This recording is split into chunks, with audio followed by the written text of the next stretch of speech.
Let's talk about what may be the biggest news of 2026, the Pokémon 30th anniversary. February 26, 2026 is the official 30th anniversary of Pokémon.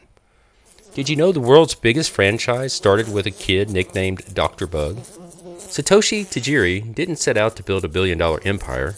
He just wanted to give city kids a way to catch the beetles he loved as a child.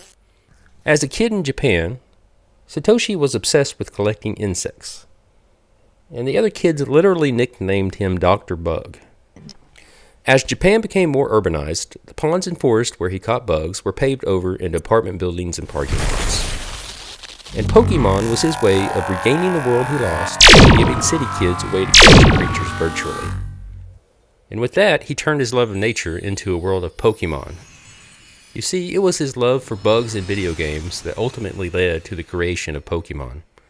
But Pokémon wasn't an overnight success. It was a development nightmare.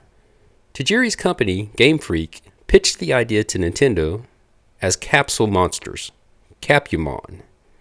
And the games took 6 years to develop. Game Freak almost went broke multiple times. Several employees quit, and Tajiri had to work without a salary. When the games Pocket Monsters Red and Green were released in February 1996, they didn't actually sell well in the first month. The turning point was a piece of hidden code. Programmer Shigeki Morimoto snuck the 151st Pokémon, Mew, into the game's leftover space at the very last minute without telling Nintendo.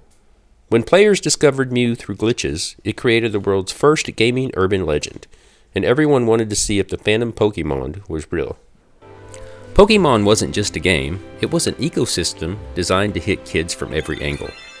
The Pokémon trading card game was released in Japan in October of 1996, just months after the game, which allowed kids to interact with the world without a Game Boy. While the games were a sleeper hit in Japan, the anime turned it into a phenomenon.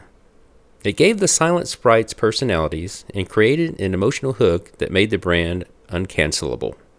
By 1999, they had perfected the rollout in the US. The anime launched before the game to build the world, then the game to let kids live it, and finally the cards to let them own it.